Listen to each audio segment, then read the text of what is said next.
Chairman, thank you.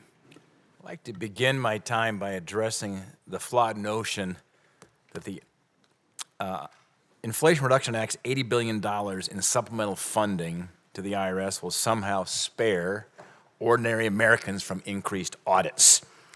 For years, my Democrat colleagues have called for the IRS to reduce the tax gap, the difference between total taxes owed and collected by targeting wealthy tax cheats. Fortunately, we still have some common sense in Montana. Montanans know that the most dangerous words in the English language are, "I'm from the IRS and I'm here to help you." They know the IRS can't handle the workload it currently has, so adding more money to enforcement before we get folks to answer the phones is fruitless. The other problem is low to middle income earners represent the major source of underreported income. According to the Nonpartisan Joint Committee on Taxation, as much as 90% of the money raised from underreported income would likely come from those making less than $200,000 a year, with only 4 to 9% coming from those making more than $500,000. Again, that's from JCT. The nonpartisan GAO also found that most of the revenue generated from audits over the last decade has come from returns with incomes below $200,000. In fact, when given a chance to guarantee the IRS couldn't use additional funding to audit taxpayers earning less than $400,000, every Senate Democrat voted against it. With nearly 60% of the IRS's supplemental funding going to tax enforcement, audits are unfortunately coming for Americans at all income levels. More aggressive IRS enforcement is likely to increase costs for honest taxpayers who are forced to spend time, a lot of emotional energy, defending themselves against erroneous audits. Mr. Edwards, in your testimony, you state, and I quote, "IRS auditing imposes collateral damage because many audited taxpayers have paid the correct amount," end quote. What are some of the external consequences that taxpayers face as a result of the IRS's increased enforcement? We all want to increase compliance rates, and there's two ways you can do it. You can improve the IRS, you can keep tax rates low, you can simplify the tax code.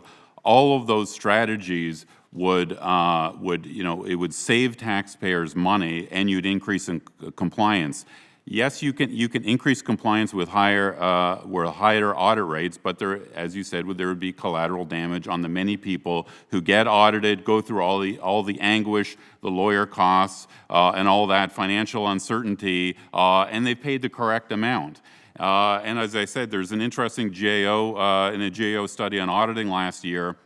They have a chart showing a decade ago when audit rates were higher on the top income category above $5 million, 60% of the time there was no change on audits for those taxpayers, meaning the IRS, even though they target with algorithms, they made a mistake 60% of the time and went after the wrong people. So, I don't know what the exact right audit rate is, but the more you audit, the more mistakes the IRS will make. Mr. Edwards, in your testimony, you touched on this, on the prevalence of so-called no-change audits, in which the IRS audits taxpayers only to find out that they paid the correct amount.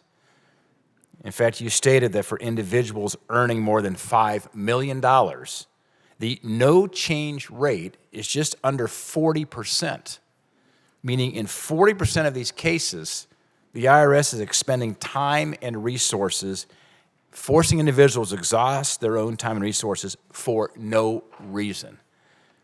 Mr. Edwards, the Biden administration has said that the enforcement budget will only go towards auditing high-income taxpayers. I think we've already demonstrated that this is at best a flimsy claim, but let's say that's true for a moment. Is it really a good outcome for anyone besides tax attorneys to have the IRS increasing taxpayer costs and stress by forcing them to defend themselves in these audits? That's right. So that's a GAO statistic that for the very top end people, 40% of audits, there's no change. And even the returns where there are changes, a lot of those get abated. Some of them go to tax court, and in tax court, as I noted, that the IRS only's got about a 50-50 batting average. So there's a lot of people, the more you audit, there's a lot of people who have to go through a lot of time and expense and financial anguish and lawyer fees to defend themselves when they've done nothing wrong. Time of my colleagues expired.